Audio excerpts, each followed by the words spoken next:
जय हिंदू राष्ट्र। पवित्र पावन भूमी जी प्रभू श्री रामांच्या तसेच भगवान श्री कृष्णांच्या पदस्पर्शाने पावन झाली आहे, अशा या हिंदुस्थानातील माझ्या सर्व तमाम थोरांना, सर्व बंधू आणि भगिनींना हिंदू राष्ट्र सेना संस्थापक अध्यक्ष श्री धनंजयभाई जयराम देसाई यांच्या मार्फत मी त्यांची थोरली बहीण सौ रुपाली मराठे आपणा सर्वांना नमस्कार करते। विघ्नहर्ता गजानन तसेच श्री दत्तात्रयांच्या सेवेशी तत्पर राहून आज भाईंच्या मार्गदर्शनानुसार आदेशानुसार सर्वांना नम्र विनंती करून सांगू इच्छिते।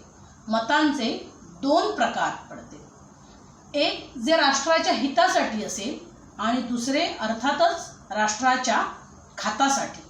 त्यामुळेच आपले बहुमूल्य मत राष्ट्राच्या उन्नतीसाठी, नवीन निर्मितीसाठी आणि कल्याणासाठी देऊया।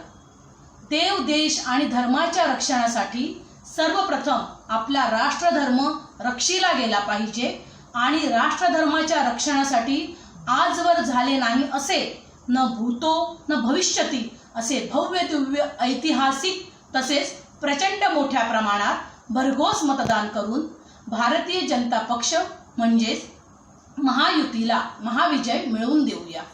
भारताचे माननीय पंतप्रधान नरेंद्र मोदीजी यांनी राष्ट्रीय आणि आंतरराष्ट्रीय स्तरावर देशाची प्रतिमा सुधारण्याचे जे कार्य कुशलतेने पार पाडले आहे असून त्यांना यापुढेही संधी मिळाल्यास ते यापेक्षाही भरीव कामगिरी करू शकतील असा हिंदू राष्ट्र सेनेला ठाम विश्वास आहे।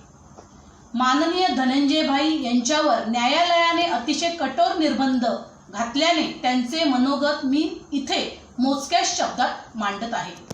ज्यांच्या व्यक्ती स्वातंत्र्यावर गदा आणणारे जे कठोर निर्बंध उच्च न्यायालयाने लावले आहेत त्याबद्दल मी तीव्र नाराजी व्यक्त करते।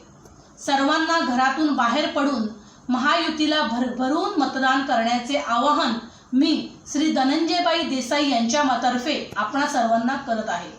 माननीय पंतप्रधान मोदीजी हेच पुन्हा पंतप्रधानपदी विराजमान हो, हीच हिंदू राष्ट्र सेनेची भगवंता चरणी प्रार्थना। जय हिंदू राष्ट्र।